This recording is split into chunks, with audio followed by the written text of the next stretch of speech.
Engineer Thangamuthu IPS academy அரசு பணி வெற்றியின் முதல் படி. Hi everyone. ஸோ இன்றைக்கி நம்ம பார்க்க போகிறது 200 hours GS சீரீஸில் 19வது வீடியோ. லாஸ்ட்டு 18 வீடியோ பார்க்காதவங்க அதை பார்த்துட்டு கண்டினியூ பண்ணுங்கள், கண்டிப்பாக யூஸ்ஃபுல்லாக இருக்கும். பட் இந்த டாப்பிக்கும் போன டாப்பிக்கும் சம்மந்தம் இருக்கா அப்படின்னா கிடையாது. இதை மட்டும் கூட நீங்கள் தனியாக பார்த்துக்கலாம், சரிங்களா? பட் அதை பார்த்தீங்கன்னா நிறையா டாபிக் கவர் பண்ண ஒரு ஃபீல் கிடைக்கும். ஸோ பாருங்கள், 19வது வீடியோமா. ஸோ இன்றைக்கி நான் பார்க்க போகிற டாபிக் வந்து பார்த்தீங்கன்னா இடஒதுக்கீடு, ரிசர்வேஷன். ஸோ இதை பொறுத்தவரை பாலிட்டிக்குள்ள ஆர்டிகல்ஸ் உள்ளே வரும். ஸோ எக்கனாமிக்கலாக இதில் பார்க்கப்படுற விஷயங்கள், நிறைய விஷயங்கள் எக்கனாமிக்கலாக உள்ள வருது. ப்ளஸ் இது யூனிட் 5ல் தமிழ்நாடு அட்மினிஸ்ட்ரேஷன் அப்படிங்கிற பகுதியிலேருந்து உள்ளே வந்துருமா, சரிங்களா? ஸோ இது பெரிய ஏரியா, 2 பார்ட்டாக அதை நம்ம கொடுக்க போகிறோம். ஸோ டோட்டலாக இடஒதுக்கீடுனா என்ன, ரிசர்வேஷன்னா என்ன, ரிசர்வேஷன் எதுக்கு தேவைப்படுது, ஃபஸ்ட்டு ரிசர்வேஷன் எதில் ஒரு பகுதி, சரிங்களா?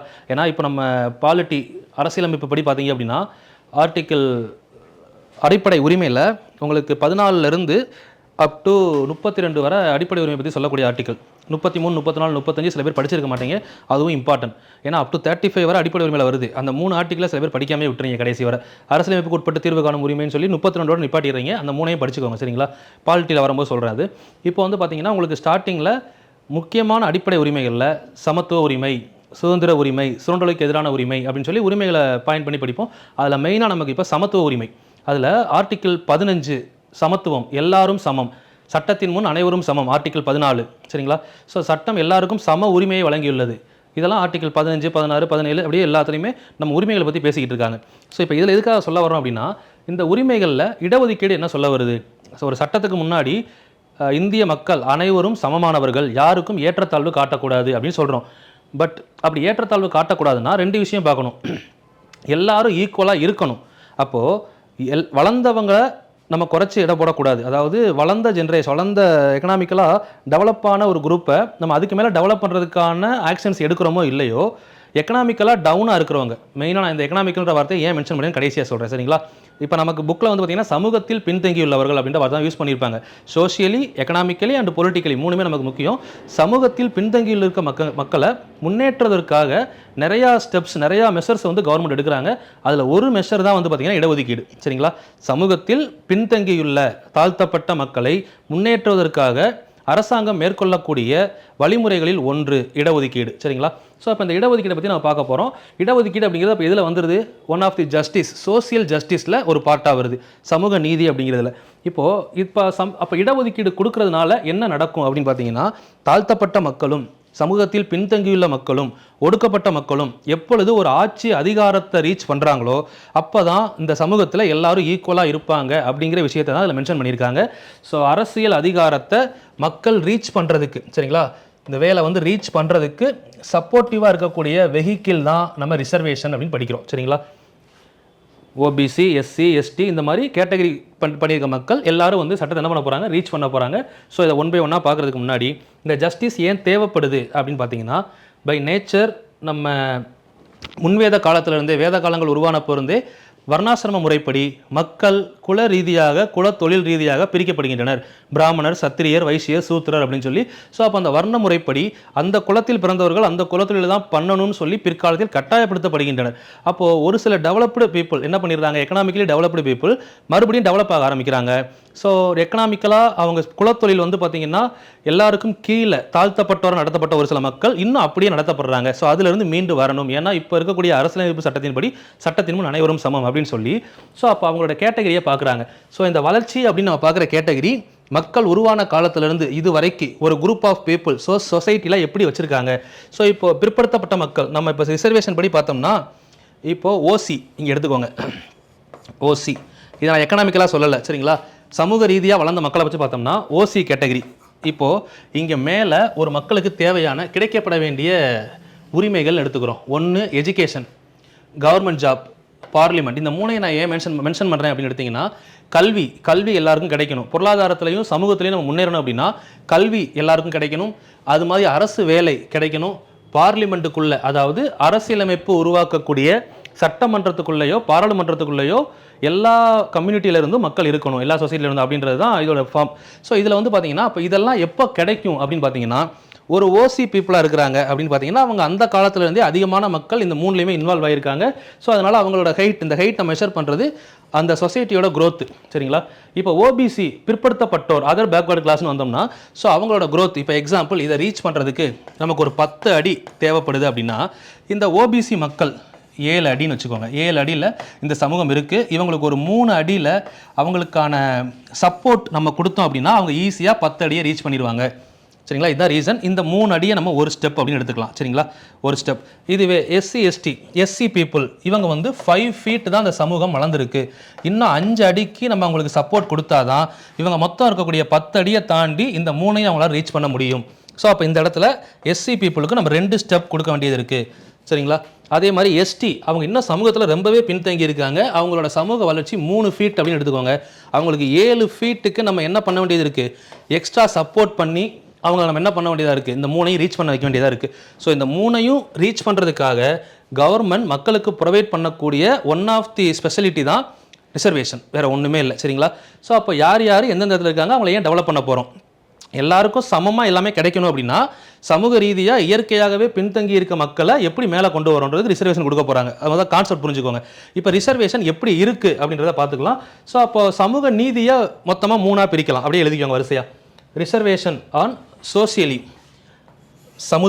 சமூக ஜாதி ரீதியாக ஒடுக்கப்பட்டவங்களுக்கு, தென் எஜுகேஷ்னலி கல்வியில், 3வது எக்கனாமிக்கலி பொருளாதாரத்தில். இந்த 3லையும் ஒரு மக்களை என்ன பண்ணணும் அப்படின்னா முன்னேற்றி கொண்டு வரணும். ஸோ இதான் ஜஸ்டிஸ்னு படிச்சிருப்பீங்க. Social justice, educational justice, social economical and political justice. அது வேறு ஜஸ்டிஸ்னு படிச்சிருப்பீங்கல்ல, அதையும் தனியாக எழுதிக்கோங்க. ஜஸ்டிஸ் நீதியில் 3 வகை இருக்கும், சோசியோ எக்கனாமிக்கல் பொலிட்டிக்கல். இப்போ நம்ம கொடுக்கக்கூடிய reservation socially educationally and economically, இதை நம்ம கீழே பார்க்க போகிறோம் சரிங்களா. ஸோ இப்போது இது ஒரு அவுட்லைன். இப்போ இருக்கக்கூடிய ரிசர்வேஷன் பேஸ் பண்ணி பார்த்தோம்னா இந்தியா, அதாவது central government reservation 59.5%, Tamil Nadu state government reservation 69%. So இதை நான் உங்களுக்கு கேட்டகரி வைஸ் பிசி அப்படின்னு எடுத்தோம்னா ஓபிசி 27%, எஸ்சி 15%, எஸ்டி 7.5 சரிங்களா. இது இல்லாமல் இடபிள்யூஎஸ் ஒரு 10% கொண்டு வந்திருக்காங்க, அதையும் சேர்த்து தான் 59.5 வரும். ஸோ இது வந்து அவுட்லைன். நான் உள்ளே போகும்போது எப்படி வந்துச்சுன்னு ஆர்டராக சொல்ல போகிறேன். அடுத்து பிசி முஸ்லீம் சரிங்களா. தென் எம்பிசி இந்த பிசிக்குள்ளே பிசி முஸ்லீம் வந்துடும் 3%, மொத்தம் சேர்த்து ஒரு 50%. எஸ்சிஏ இவங்க 2 பேரும் சேர்த்து 18%. தென் எஸ்டி 1%, மொத்தம் 69%. இது வெறும் அவுட்லைன் தான். இதை எழுதினாலும் ஓகே, எழுதாமல் விட்டாலும் ஓகே. கடைசி நான் டெரைவ் பண்ணி கொண்டு வருவேன் உங்களுக்கு. எப்போ கூடிக்கிட்டே போகுது.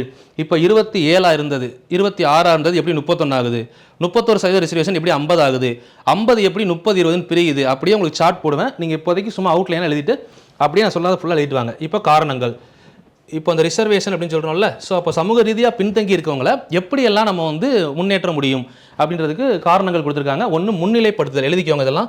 ஸோ இதெல்லாம் வந்து காரணங்களில் தவறானது எது அப்படின்னு சொல்லி ஸ்டேட்மெண்ட்டில் கூட கேட்கலாம். முன்னிலைப்படுத்துதல், அட்வான்ஸ்மெண்ட், முன்னிலைப்படுத்துதல். 2வது பிரதிநிதித்துவம், adequate representation. So English medium students கேட்டதுனால இங்கிலீஷும் முடிஞ்ச வரைக்கும் நான் கொண்டு வந்திருக்கேம்மா, நோட் பண்ணிக்கோங்க. தென் அதிகாரம் அளித்தல், எம்பவர்மெண்ட். அதிகாரம் அளித்தல் அப்படின்னா எம்பவர்மெண்ட். தென் சமூக ரீதியாக மேம்படுத்துதல், இம்ப்ரூவ் சோசியல் ஸ்டேட்டஸ் சரிங்களா. சமூக ரீதியாக மேம்படுத்துதல், இம்ப்ரூவ் சோசியல் ஸ்டேட்டஸ். தென் தீண்டாமை ஒழித்தல், அபாலிஷ் அன்டச்சபிலிட்டி. ஆர்டிகல் 17 இருக்குல்ல, அபாலிஷ் அன்டச்சபிலிட்டி. தென் கல்வி ரீதியான மேம்பாடு, இம்ப்ரூவ் எஜுகேஷனலி. கல்வி ரீதியான மேம்பாடு, இம்ப்ரூவ் எஜுகேஷனலி. தென் அநீதிக்கு நீதி வழங்குதல், ஜஸ்டிஸ் ஃபார் இன்ஜஸ்டிஸ். அநீதிக்கு நீதி வழங்குதல். சமூக நீதியை நிலைநாட்டுதல், establishment of social justice. Establish the social justice, சமூக நீதியை நிலைநாட்டுதல். தென் அடக்குமுறை மற்றும் அநீதியை நீக்குதல். எலிமினேட் அப்ரேஷன், அடக்குமுறை மற்றும் அநீதியை நீக்குதல் சரிங்களா. இது எல்லாமே பண்ணுற விஷயம்தான் சமூக நீதியை காத்தல் அப்படின்னு சொல்கிறோம். ஸோ இதில் தான் நம்ம ரிசர்வேஷன் எங்கெங்கெல்லாம் கொண்டு வரோம் அப்படிங்கிறத உள்ளே பார்க்க போகிறோம் சரிங்களா. தென் அட் ப்ரெசன்ட் ரிசர்வேஷன், இதை நீங்கள் ஸ்க்ரீன்ஷாட் எடுத்து எழுதி வச்சுக்கலாம். இப்போ நான் இதை தான் டெரைவ் பண்ணி கொண்டு வர போகிறேன் சரிங்களா. இது ஃபுல்லாகவே நம்ம ஆக்சுவலாக வெர்டிக்கல் ரிசர்வேஷன் படிப்போம். இன்னும் ஹரிசாண்டல் ரிசர்வேஷன் இருக்குது, அதை தனியாக பார்க்கணும். ரெண்டையும் கன்ஃபியூஸ் பண்ணிக்க வேணாம். இப்போ வெர்டிக்கல் ரிசர்வேஷன் அப்படின்னா ஓபிசி, இப்போ எக்ஸாம்பிள் சென்ட்ரல் கவர்மெண்ட்டில் எடுத்திங்கன்னா ஓபிசி, எஸ்சி, எஸ்டி, இடபிள்யூஎஸ். இப்போ 2019 கொண்டு வந்தாங்களா 103வது கான்ஸ்டியூஷன் அமெண்ட்மெண்ட். ஸோ இதன்படி மொத்தம் இப்போ இருக்கக்கூடிய ரிசர்வேஷன் 59.5 சரிங்களா. ஸோ இதுக்குமே நிறையா கிரிட்டீரியா இருக்கும். அந்த 10% ரிசர்வேஷன் கொடுத்துருப்பாங்க. இந்த 10% ரிசர்வேஷன் வந்து பார்த்தீங்கன்னா எக்ஸாக்டாக ஓசின்னு சொல்கிறாங்க. ரீசன் இருக்குது. ஏன் அப்படின்னா இந்த ரிசர்வேஷன் சொல்லும் போதே ஃபஸ்ட் பாயிண்டில் தெளிவாக என்ன சொல்லியிருப்பாங்க, யாரெல்லாம் இந்த ரிசர்வேஷனை எடுத்துக்கலாம், யூஸ் பண்ணலாம் அப்படின்னு பார்த்தீங்கன்னா அவங்க எந்த ஒரு ரிசர்வேஷன் கேட்டகரிக்குள்ளே வரக்கூடாதுன்னு சொல்லுவாங்க. அப்போ கண்டிப்பாக ஓபிசி, எஸ்சி, எஸ்டி இதில் வராதவங்களுக்கு தானே இந்த ரிசர்வேஷன். அப்போ கண்டிப்பாக அது யாருக்கானது, ஓசி இன்டெரக்டாக அப்படி போயிடுது. அதுக்கப்புறம் வந்து பார்த்தீங்கன்னா இவங்கெல்லாம் வந்து பார்த்தீங்கன்னா 1000 ஸ்கொயர் ஃபீட்டுக்கு மேலே அவங்க வீடு இருக்கக்கூடாது, சொந்த வீடு. அவங்க வந்து 5 ஏக்கருக்கு மேலே நிலம் வச்சிருக்கக்கூடாது. சரிங்களா? இந்த மாதிரி அவங்க ரூரல் ஏரியாவில் இருந்தால் என்ன, அர்பன் ஏரியாவில் இருந்தால் என்ன, இது மாதிரி எல்லாத்துக்கும் ஒரு கிரிட்டீரியா கொடுத்துருப்பாங்க. எல்லாமே கீழே பார்க்க போகிறோம். இப்போது இது சும்மா உங்களுக்கு ஒரு அவுட்லைனாக சொல்கிறேன். அதனால் கடைசி வரை கிளாஸை ஸ்கிப் பண்ணாமல் பாருங்கள். ஒவ்வொரு பாயிண்ட்டும் இம்பார்ட்டன்ட். சரிங்களா? இது சென்ட்ரல் கவர்மெண்ட்டில். நம்ம ஸ்டேட் கவர்மெண்ட்டில் வந்து பார்த்தீங்க அப்படின்னா 30% பிசி, அந்த 30ல் 3.5 பிசி முஸ்லீம் கொடுத்துருப்பாங்க. 26.5 பிசி இன்டு இவங்க முஸ்லீம். தென் எம்பிசி 20%. ஸோ அந்த எம்பிசிக்குள்ளே டிஎன்சிக்கான ரிசர்வேஷன் உள்ளே வந்திருக்கும். தென் இதில் தான் வந்து பார்த்தீங்கன்னா 10.5% வந்து எம்பிசியில் 1 இயர் கேஸ்ட் மட்டும் கேட்டிருப்பாங்க. அதை கொடுத்துட்டு திரும்ப வந்து பார்த்தீங்கன்னா மதுரை உச்சநீதிமன்றம் கொடுத்துருப்பாங்க. திரும்ப அது வந்து பார்த்தீங்கன்னா செல்லாதுன்னு சொல்லி சுப்ரீம் கோர்ட் அறிவிச்சிருப்பாங்க. ஸோ அது பின்னாடி பார்ப்போம், உள்ள ஸ்டோரியில் வரும். தென் எஸ்சி 18%, அதுக்குள்ளே 3% எஸ்சி 15 + 3 பிரியும். எஸ்டி 1%, மொத்தம் 69% நம்ம தமிழ்நாடு கவர்மெண்ட் இடஒதுக்கீடு கொடுத்துருக்காங்க. சரிங்களா? ஸோ இந்த இடஒதுக்கீடெல்லாம் யூஸ் பண்ணி இந்த சமூகத்தில் இருக்கக்கூடிய மக்கள் முன்னேறி வரலாம் அப்படிங்கிறதான் விஷயம். சரிங்களா? ஸோ அப்போது இடஒதுக்கீடு இப்போ 30% கொடுக்குறாங்களே, ஏன் 30 கொடுக்குறாங்க, இவங்களுக்கு மட்டும் ஏன் 1% தான் கொடுக்குறாங்க அப்படின்னா, இதில் பாகுபாடு கிடையாது, எல்லாருக்கும் ஈக்குவல் தான். எப்படின்னா அந்த மொத்தம் இருக்கக்கூடிய பரப்பளவில் மக்கள் தொகையை கால்குலேட் பண்ணோம்னா, ஸோ இங்கே பிசி மக்கள் எவ்வளோ இருக்காங்க அப்படின்னு பார்த்தீங்கன்னா, அந்த மக்களுக்கு இப்போ 5% ரிசர்வேஷன் வச்சுக்கோங்களேன், காமனாக எல்லாருக்கும் 5%. இப்போ இருக்கிற மக்கள் 50% இருக்கிறாங்கன்னு வைங்க. 50% மக்கள் இருந்தாங்கன்னா இதில் 5% எவ்வளோ? அதுவே இப்போ இங்கே எஸ்டி மக்கள் இருக்காங்க, இவங்க இருக்கிறதே 10% தான் அப்படின்னா, இந்த 10% மக்களுக்கு இதில் 5% எவ்வளோ? அப்படி டோட்டல் கால்குலேட் பண்ணி எல்லாருக்கும் ஈக்குவலாக தான் பிரித்து கொடுத்துருப்பாங்க. சரிங்களா? ஏன்னா இதுக்குள்ளே எதுவும் கன்ஃபியூஸ் பண்ணிக்க வேண்டாம். இந்த இருந்து டேரெக்டாக ஒன் வேர்டாக கேட்கலாம். உங்களுக்கு புரியணுன்றதுக்காக இந்த விஷயம் சொன்னேன். இது புரியலைன்னா விட்டுருங்க, பிரச்சனை இல்லை. உள்ளே போகும்போது நான் கிளியராக உங்களுக்கு எக்ஸ்பிளைன் பண்ணுறேன், அதை நீங்கள் எடுத்துக்கலாம். சரிங்களா? ஸோ இப்போ இந்த ஹரிசாண்டல் ரிசர்வேஷன் என்னெல்லாம் வருது உள்ள நம்ம பார்க்குறோம்ல, woman category, PSTM, ex serviceman category, differently abled person, sports, destitute widow, இதெல்லாம் வந்து பார்த்தீங்கன்னா ஹரிசாண்டலில் பார்ப்போம். சரிங்களா? வெர்டிகல் முடிச்சுட்டு ஹரிசாண்டல் தனியாக சொல்கிறேன். அதுக்கப்புறம் இன்டைரக்ட் ரிசர்வேஷன் அப்படின்னு பார்க்குறோம்ல, இன்டைரக்ட் ரிசர்வேஷன் அப்படின்னா அந்த பர்சன்டேஜ் ஆஃப் ரிசர்வேஷன் மட்டும் இல்லாமல் ரிலாக்ஸேஷன் சொல்லலாம். Indirect reservation is nothing but relaxation.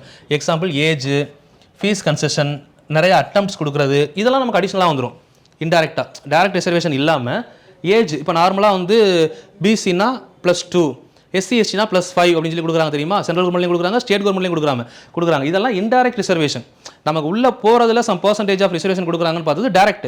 அப்போ இன்டைரக்டாகவும் இருக்குதுன்னா இன்டைரக்டாகவும் இருக்குது. ஏஜ் இருக்குது, நம்ம அப்ளை பண்ணும்போதே பார்ப்போம்ல. இப்போ நீங்கள் அப்ளை பண்ணும்போதே எஸ்சி எஸ்டியா எனக்கு எவ்வளோ ஏஜ் லிமிட் இருக்குன்னு கேட்பீங்க. ஸோ அது மாதிரி பிசியா எனக்கு எவ்வளோ இருக்குன்னு கேட்போம். அது மாதிரி ஃபீஸ் கன்செஷன். சரிங்களா? சில பேருக்கு வந்து பார்த்தீங்கன்னா ஃபீஸுமே கிடையாது. அது மாதிரி மோர் அட்டம்ப்ட்ஸ். இப்போ யூபிஎஸ்சி எக்ஸாம்லாம் பார்த்தீங்க அப்படின்னா ஓபிசியாக இருந்தீங்கன்னா 7 டைம் எழுதலாம், எஸ்சி எஸ்டியாக இருந்தீங்கன்னா 9 டைம் எழுதலாம். ஸோ அந்த மோர் அட்டம்ப்ட்ஸ். தென் ஸ்காலர்ஷிப், காலேஜில் படிக்கிறீங்க, ஸ்கூலில் படிக்கிறீங்க அப்படின்னா எஸ்சி எஸ்டிக்கான ஸ்காலர்ஷிப் வருது. ஸோ இதெல்லாமே வந்து பார்த்தீங்கன்னா இன்டைரக்டாக கவர்மெண்ட் சப்போர்ட் பண்ணுறாங்க. ஸோ இதுவும் ஒரு வகையான சமூக நீதிக்கான கான்செப்ட் தான் சொல்கிறாங்க. நம்ம இதுக்குள்ளே ஒரு பார்ட்டாக இருக்கக்கூடிய ரிசர்வேஷன் பர்சன்டேஜை மட்டும்தான் அதில் படிக்க போகிறோம் கிளாஸில். சரிங்களா? ஓகே, இதை முடிச்சுட்டு லாஸ்ட்டு உள்ளே வந்த ஆர்டிக்கலில் ஃபுல்லாக தனியாக படிக்கலாம். சரிங்களா? இதை பற்றி எத்தனை ஆர்டிக்கல் சொல்லுதுன்னு தனியாக பார்ப்போம். முதல் ஸ்டோரி எல்லாம் முடிச்சிருவோம். ஃபஸ்ட்டு ஹிஸ்டாரிக்கல் பேக்ரவுண்ட்லேருந்து வருவோம். சரிங்களா? ஃபஸ்ட்டு நம்ம ஆரம்பிக்கும் போது இந்த சமூக நீதி அப்படிங்கிறது எங்கேருந்து ஆரம்பிச்சிச்சு, யார் யாரெல்லாம் இதுக்காக குரல் கொடுத்தாங்க, யார் யார் எடுத்த முடிவுகள் எல்லாம் இப்போ நமக்கு கான்ஸ்டியூஷனாக மாறி இருக்குது. அப்போது இடஒதுக்கீடு வரலாற்றில் முக்கியமான தலைவர்கள் யார் யார் நமக்கு தெரியணும்ல. இப்போ இடஒதுக்கீடு நம்மளாம் யூஸ் பண்ணுறோம் அப்படின்னா அதுக்கு எத்தனை தலைவர்கள் பாடுபட்டிருக்காங்க, அவங்க என்னென்ன கொள்கைகளை முன் வச்சாங்க, அது எப்படியெல்லாம் மாறி இப்போ நமக்கு ரிசர்வேஷனாக வந்திருக்கு. ஸோ அதை ஒரு ஸ்டோரியாக பார்க்கலாம். இதை நம்ம 2 பார்ட்டாக பிரிப்போம். சரிங்களா? ஒன்று வந்து சுதந்திரத்திற்கு முன், இன்னொன்று சுதந்திரத்திற்கு பின் தமிழ்நாட்டில் இடஒதுக்கீடு. ஹெட்டிங் போட்டுக்கோங்க. சுதந்திரத்திற்கு முன் மற்றும் சுதந்திரத்திற்கு பின். முதல் சுதந்திரத்திற்கு முன்னாடி பார்த்துருவோம். 1947க்கு முன்னாடி யார் யாரெல்லாம் பாடுபட்டாங்க அப்படின்றத பார்க்க போகிறோம். வரிசையாக ஸ்டோரி மாதிரி எழுதிக்கோங்க. எக்ஸ்ட்ரா பாயிண்ட்னு சொல்கிறேன், சைடில் நோட் பண்ணிட்டே வாங்க. 1854 இது பார்க்கும்போதே உங்களுக்கு தெரியும். சார்லஸ் வுட்ஸ் அறிக்கை வெளியிடப்பட்ட ஆண்டு. இந்திய கல்வி அறிக்கையின் மகாசாசனம் அப்படின்னு சொல்லக்கூடிய சார்லஸ் வுட்ஸ் அறிக்கை வெளியிட்ட காலம்.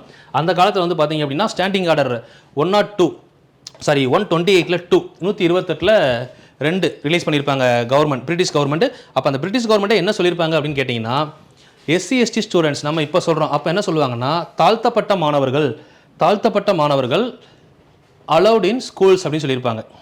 அலவுட் இன் ஸ்கூல் அப்படின்னா தாழ்த்தப்பட்ட மாணவர்களை பள்ளிகளில் கல்வி கற்க அனுமதிக்க வேண்டும் அப்படின்னு சொல்லி ஒரு ஸ்டாண்டிங் ஆர்டர் ரிலீஸ் பண்ணியிருப்பாங்க. எப்போ 1854 சரிங்களா. ஸோ அதே 54 தான் நமக்கு சார்லஸ் வுட்ஸ் அறிக்கை ரிலீஸ் ஆயிருக்கும். தென் அடுத்து 128 இந்த ஆர்டரில் சொல்லப்பட்ட விஷயம் என்ன அப்படின்னா, எல்லா கவர்மெண்ட் பொசிஷன்லையும் கவர்மெண்ட் ஜாப்லையுமே எல்லாருமே பிராமின்ஸாக இருக்கிறாங்க. இது வந்து பார்த்தீங்கன்னா பிராமணர் அல்லாதாருக்கு அல்லாது ஒடுக்கப்பட்டோருக்கு விளைக்கும் அநீதி அப்படின்னு சொல்லியிருப்பாங்க சரிங்களா. இதெல்லாமே எப்படி இருக்குன்னா அகைன்ஸ்ட் எஸ்சி எஸ்டி இங்கே தாழ்த்தப்பட்டோருக்கு எதிராக இருக்குது. நமக்கு புரியுற டைம்ல நான் எழுதியிருக்கேன் சரிங்களா. எல்லா கவர்மெண்ட் ஜாப்லையும் அனைத்து அரசு வேலைகளிலும் பிராமணர்கள் மட்டுமே உள்ளனர். எல்லா கவர்மெண்ட் பொசிஷன்லையும் யார் இருக்காங்க? பிராமணர் மட்டும்தான் இருக்காங்க. இப்போ தாழ்த்தப்பட்ட மக்கள் யாருமே இல்லை அப்படிங்கிறத மென்ஷன் பண்ணியிருப்பாங்க சரிங்களா. பிராமண குடும்பம் மட்டுமே அனைத்து அரசு பதவிகளிலும் உள்ளது. இது வந்து தாழ்த்தப்பட்டோருக்கு எதிராக உள்ளது அப்படின்னு சொல்கிறாங்க சரிங்களா. எதில்? கவர்மெண்ட் ஜாப்பில் 1854 ஃபர்ஸ்ட் இயர் இதான் படிச்சிருக்கோம் சரிங்களா. தென் அதுக்கப்புறம் வந்து பார்த்தீங்கன்னா 1871 ஃபர்ஸ்ட் பாப்புலேஷன் சென்சஸ் 72 தான் எடுப்பாங்க. 1872 ஃபர்ஸ்ட் பாப்புலேஷன் சென்சஸ் முதல் மக்கள் தொகை கணக்கெடுப்பு எடுத்தவர் யார் அப்படின்னு பார்த்தீங்கன்னா லார்டு மேயோன்னு படிச்சிருப்பீங்க. இதை மாதிரி மக்கள் தொகை கணக்கெடுப்புன்னு சொல்லுவாங்க. இதுக்கப்புறம் 81 தான் முறையான மக்கள் தொகை கணக்கெடுப்பு லார்டு ரிப்பன் எடுப்பார் சரிங்களா. அப்போ மாதிரி மக்கள் தொகை கணக்கெடுப்பு லார்டு மேயோ. அப்போது இவருடைய சென்சஸ் ஆஃபீஸர் மக்கள் தொகை கணக்கெடுப்பு அதிகாரியாக இருந்தவர் யார் அப்படின்னு பார்த்தீங்கன்னா கோர்னிஷ். இந்த கோர்னிஷ் பிரபு கோர்னிஷ் அப்படிங்கிறவர் ஒரு அறிக்கையை ரிலீஸ் பண்ணுறாரு. அவர் அறிக்கையில் என்ன சொல்கிறார் அப்படின்னா, அரசு அனைத்து பிரச்சனைகளையும் பிராமண கண்ணாடி கொண்டு பார்க்கக்கூடாது அப்படின்னு சொல்கிறாரு. கவர்மெண்ட் எல்லா பிரச்சனையும் எல்லா ப்ராப்ளத்தையும் பார்க்குறீங்க, ஆனால் எல்லாத்தையும் ஏன் பிராமண கண்ணாடி கொண்டு பார்க்குறீங்க சரிங்களா. நீங்கள் என்ன கலரில் கண்ணாடி வச்சு பார்க்குறீங்களோ அந்த கலரில் தான் நமக்கு என்ன இருக்கும்? விசிபிலிட்டி தெரியும். நீங்கள் பிராமணரை மட்டுமே முன்னாடி நிப்பாட்டி உங்கள் முன்னாடி இருக்கிறது பிராமணர் தான் அப்படின்னு பார்த்தீங்கன்னா அவங்களுக்குள்ள குறைகள் நிறைகள் மட்டும்தான் உங்களுக்கு தெரியுமே தவிர தாழ்த்தப்பட்ட ஒடுக்கப்பட்ட மக்கள் சமூகம் நிறையா இருக்காங்க. அவங்களுடைய குறைகளை நீங்கள் கண்டுக்கிறதே இல்லை.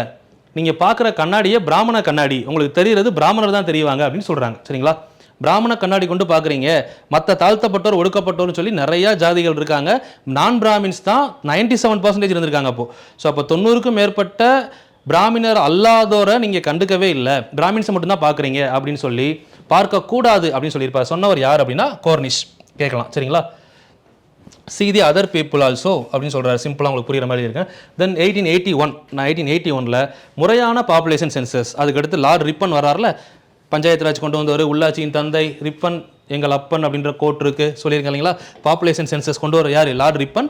இவர் என்ன சொல்கிறாருன்னா ஜாதி ரீதியான மக்கள் தொகை கணக்கெடுப்பு, இதில் தான் முறையான மக்கள் தொகை கணக்கெடுப்பு, இதில் வந்து பார்த்தீங்கன்னா வகுப்பு வாரியாக மக்கள் தொகை கணக்கெடுப்பு எடுக்கணும் அப்படின்னு சொல்கிறாங்க. ஸோ ஜாதி ரீதியான மக்கள் தொகை கணக்கெடுப்பு இடஒதுக்கீடு பற்றி பேசப்பட்டிருக்கும். எங்கே அப்படின்னு கேட்டிங்கன்னா கல்வி நிலையங்களில் ஜாதி ரீதியான அல்லது வகுப்பு வாரியான இடஒதுக்கீடு வேணும் அப்படின்னு சொல்லியிருப்பாங்க. இதை சொன்னது யார் அப்படின்னு கேட்டிங்கன்னா 1881 2 பேரை முக்கியமாக குறிப்பிடுறாங்க. ஒன்று ஹண்டர் கமிஷன் அமைக்கப்பட்டிருக்கோம்ல 882 ஹண்டர், இன்னும் ஒன்று மகாத்மா என அழைக்கப்பட்ட ஜோதிபா புலே. இந்த ஜோதிபா புலே பற்றி அடிஷ்னல் பாயிண்ட் 1873 நோட் பண்ணிக்கோங்க. 1873 சத்ய சோதக்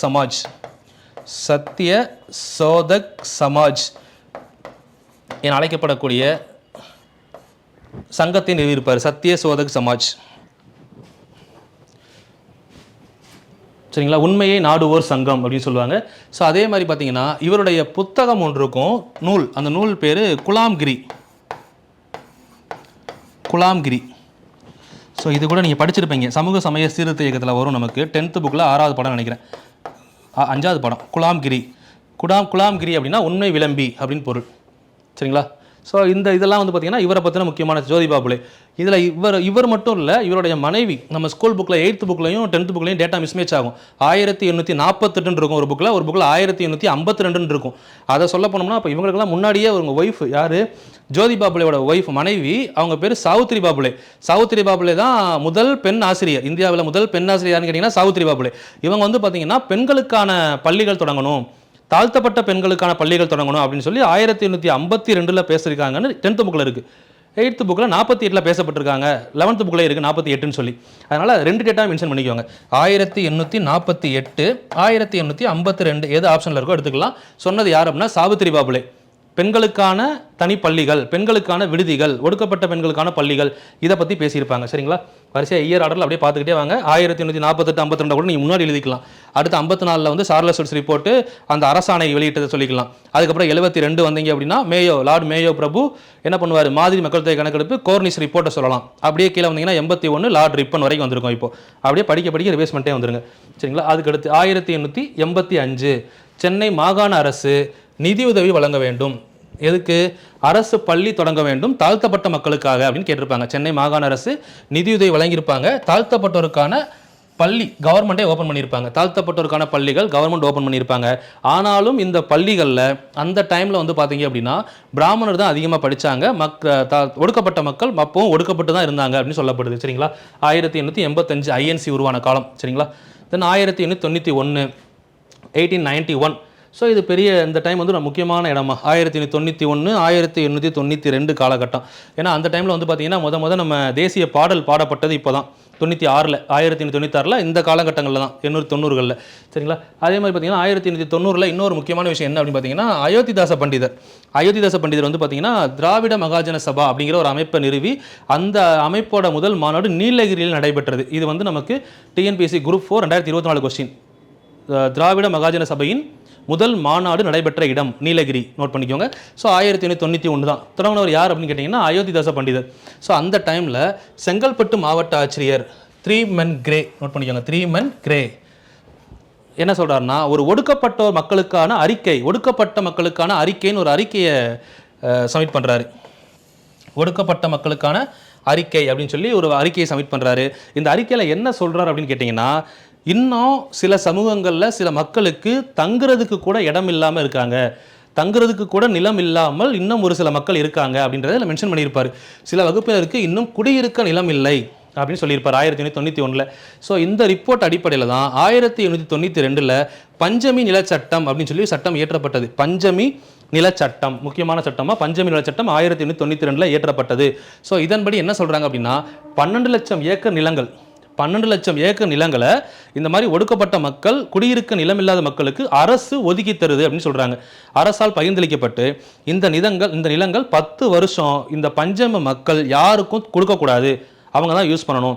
ஏன்னா சொல்கிறேன் அந்த டைமில் ஏன் என்ன நடந்துச்சுன்னு சொல்கிறேன். அதுக்கப்புறம் வந்து பார்த்தீங்கன்னா அந்த நிலங்களை ஒருவேளை 10 வருஷத்துக்கு அப்புறம் அந்த மக்கள் யாருக்காவது விற்கணும் அப்படின்னு முடிவு பண்ணாங்க அப்படின்னா அவங்களுடைய இனத்தில் இப்போ எஸ்சி கம்யூனிட்டி அவங்க கம்யூனிட்டிக்குள்ளே அவங்களுக்குன்னு ஒரு இனம் இருக்குது, அந்த சமூகத்தை சேர்ந்த மக்களுக்கு மட்டும்தான் விற்கணும் சேல் பண்ணணும் அப்படின்னு சொல்லியிருப்பாங்க.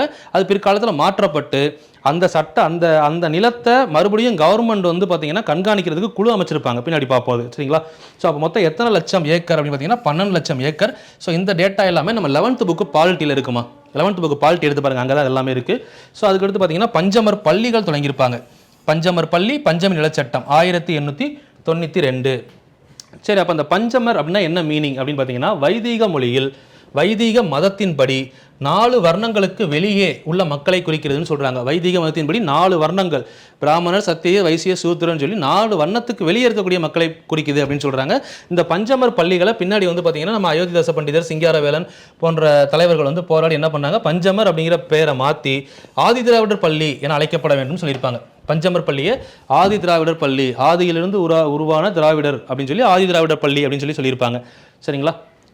சொன்னது யார்? அயோத்திதாச பண்டிதர் சிங்காரவேலன். ஸோ இதை பின்னாடி 1893 இது வந்து எஸ்ஐ கொஸ்டின். ஆதி திராவிட மகாஜன சபையை தொடங்கியவர் யாருன்னு கேட்டாங்க. ஆன்சர் ரெட்டமலை சீனிவாசன். திராவிட மகாஜன சபைன்னு கேட்டாங்கன்னா அயோத்திதாச பண்டிதர். ஆதி திராவிட மகாஜன சபைன்னு கேட்டாங்கன்னா ரெட்டமலை சீனிவாசன் 1893. சரிங்களா? நெக்ஸ்ட் இது நம்ம ஆல்ரெடி பார்த்த பாயிண்ட்டுமா. பஞ்சமி நிலம் 10 ஆண்டுகளுக்கு மேல் அதே வகுப்பினருக்கு விற்கலாம், 10 ஆண்டு வரைக்கும் விற்கக்கூடாது, அதான் ரூல்ஸ். சரிங்களா?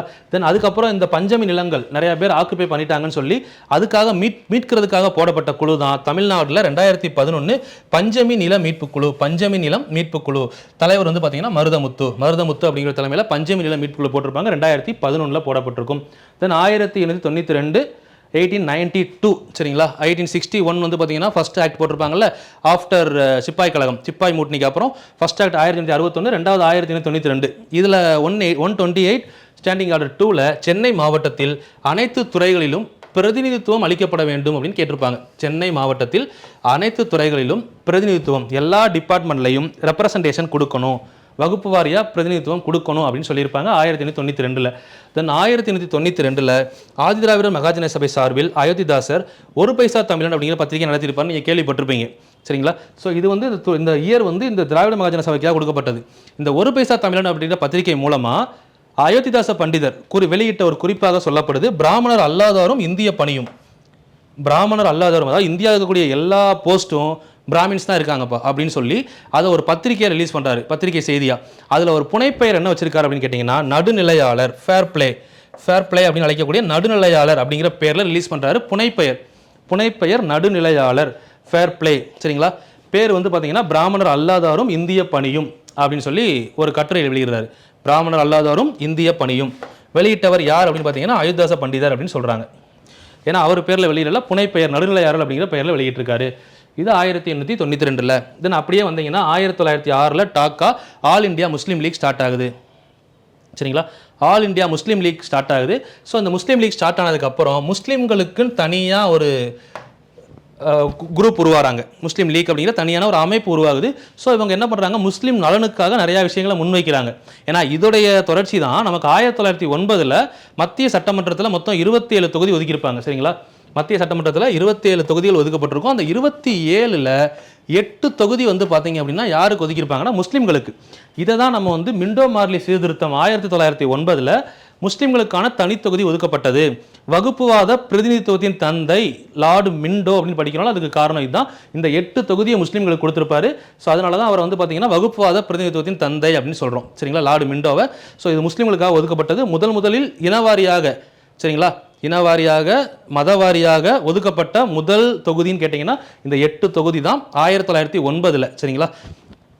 ஓகே. அடுத்து 1912-13 அலெக்சாண்டர் கார்டியூ என்பவர் தலைமையில் ராயல் ஆணையம் அமைக்கப்படுது. இந்த ராயல் ஆணையத்துக்கு நிறைய அமைப்புகள்லேருந்து நிறைய கடிதங்கள் வந்து சேருது. சரிங்களா? அதுக்கு எக்ஸாம்பிள் தான் ரங்கூன் திராவி சங்கம் அப்படின்னு சொல்லி சங்கத்திலிருந்து லெட்டர்ஸ் வருது. ரங்கூன் திராவிட சங்கம்.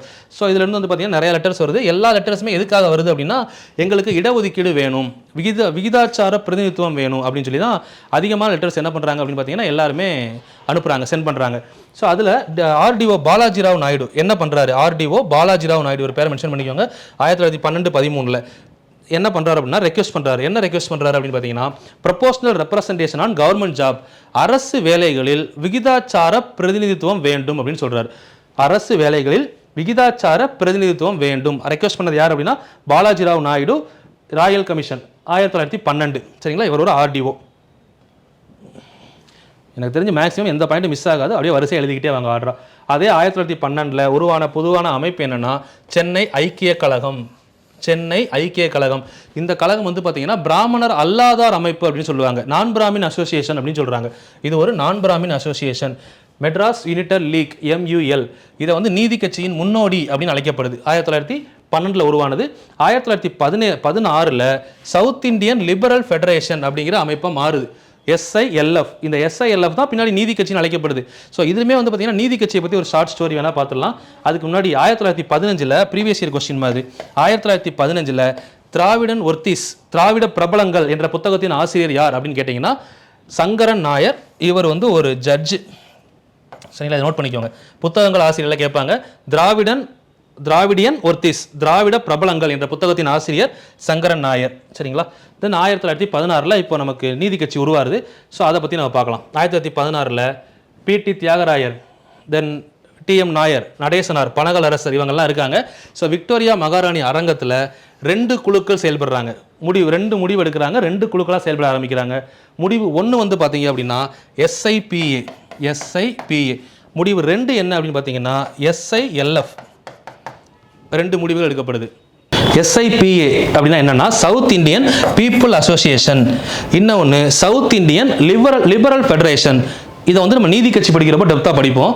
இப்போ இது என்னன்றதை பார்த்துருங்க. சவுத் இந்தியன் லிபரல் ஃபெடரேஷன் அப்படிங்கிறது ஒரு கட்சியாக செயல்படுகிறது, பொலிட்டிக்கல் அமைப்பு, பொலிட்டிக்கல் பார்ட்டியாகவும். இந்த சவுத் இந்தியன் பீப்புள் அசோசியேஷன் அப்படிங்கிறது உங்களுக்கு வந்து பார்த்தீங்கன்னா எக்கனாமிக்கல் ஆர் ஃபினான்சியல் அசோசியேஷனாகவும் செயல்படுது. இது ஒரு வர்த்தக அமைப்பு. எக்கனாமிக்கலாக எல்லா கால்குலேஷன்ஸ் எல்லாம் பார்க்கக்கூடியது வந்து பார்த்தீங்கன்னா SIPA. பொலிட்டிக்கலாக எந்தெந்த இடத்துல ரூல் பண்ண போகிறாங்க, எவ்வளோ இடத்துல ஆட்சி பண்ண போகிறோம், இந்த மாதிரி எல்லைகள், வரம்புகள் மற்றும் விதிகள் இதை பற்றி ரிசர்ச் பண்ணக்கூடியது யார் அப்படின்னா கட்சி அப்படிங்கிற அமைப்பு. 2 பேராக பிரிஞ்சு 2 வேலை பார்க்குறாங்க. ஒருத்தவங்க பாலிட்டி, இன்னொருத்தவங்க எக்கனாமி. அவ்வளோதான். எக்கனாமிக்ஸ் அப்படின்னு சொன்னோம்னா வரவு செலவு கணக்கு பார்க்குறது. அப்போ வரவு செலவு வருதுன்னா இப்போ ஒரு குரூப், இந்த விக்டோரியா மகாராணி அரங்கத்தில் ஒரு குரூப், எல்லாருமே ஒரே குரூப் தான், 2ஆக பிரிஞ்சிட்டோம். அப்போ என்ன பண்ணுறாங்க, ஒருத்தவங்க வந்து மக்கள்கிட்ட வந்து கொள்கைகளை பரப்புங்க பொலிட்டிக்கலாக. இன்னொரு குரூப் என்ன பண்ணுறாங்க, அந்த கொள்கைகளை கொண்டு போய் சேர்க்கறதுக்கு வேறு என்னெல்லாம் நம்ம பண்ண முடியும், அதை வந்து பார்த்திங்கன்னா டேரெக்டாக மக்கள்கிட்ட போய் சேரணும்னா அப்போ இருக்கக்கூடிய ஒரே ஒரு வழி என்னது, இப்போ இருக்கிற மாதிரி அப்போ மக்கள் கையில் இன்ஸ்டாகிராமு, ஃபேஸ்புக்கு, ட்விட்டரு எதுவும் கிடையாது.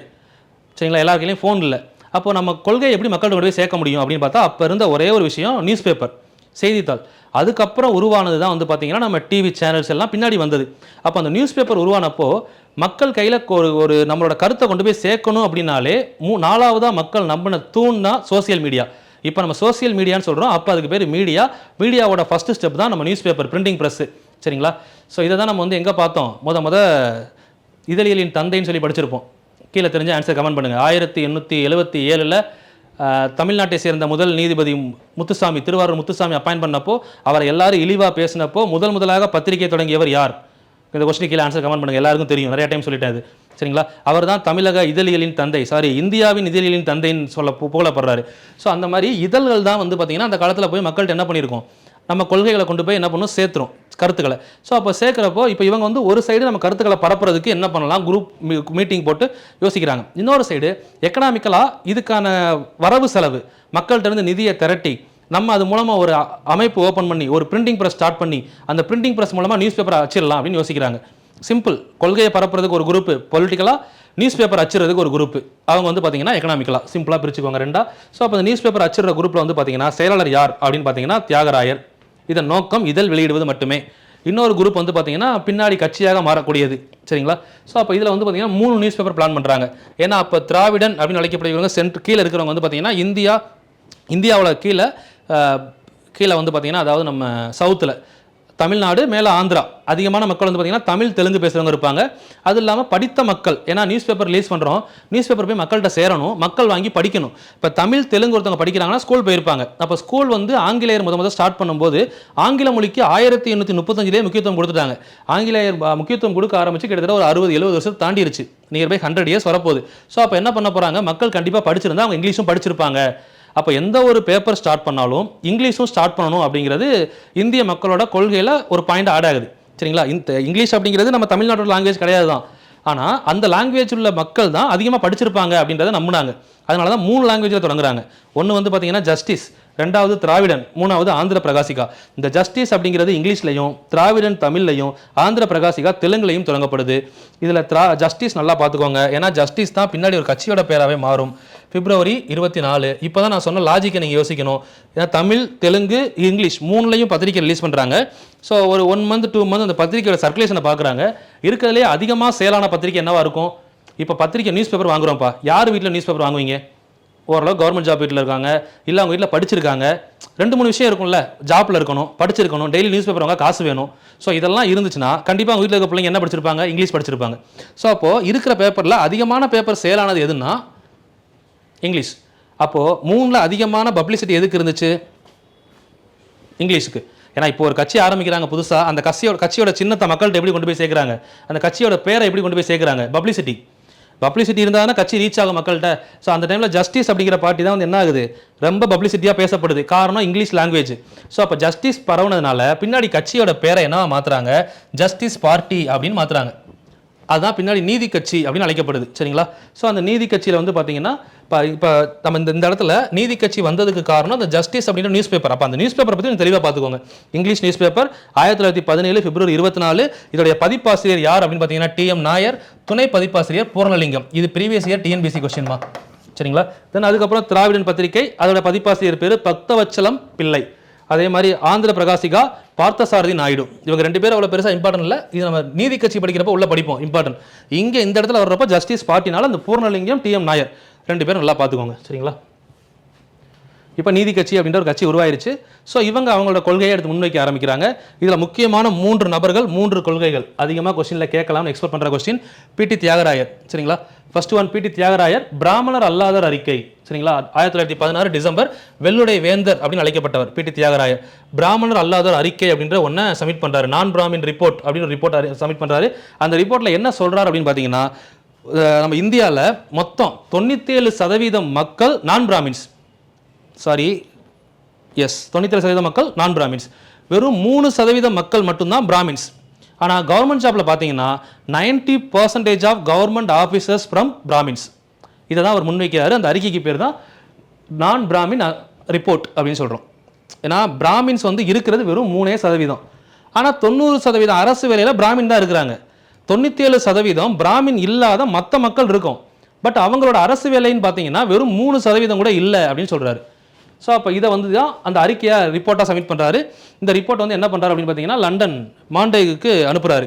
ஏன்னா 1916-17 மாண்டேகு ஸ்விம்ஸ்போர்ட் அறிக்கை ஃபார்ம் வெளியாகிறதுக்கான காலகட்டம் 17 ரிலீஸ் பண்ணுறாங்க. அதான் ஆகஸ்ட் அறிக்கைன்னு சொல்லுவோம். அது ரெடி ஆகிட்டு இருக்கு. ஸோ அப்போ வந்து பார்த்தீங்கன்னா இங்கேருந்து நம்ம பிடி தியாகராயர், வெள்ளுடைய வேந்தர் அப்படின்னு அழைக்கப்படக்கூடிய பிடி தியாகராயர் அவருடைய கான்செப்டை ஃபுல்லாக எடுத்து கடலடி தந்தி மூலமாக செட்டி கேபிள் என்று அழைக்கப்படக்கூடிய கடலடி தந்தி மூலமாக லண்டனுக்கு அனுப்புகிறாரு மாண்டேகு.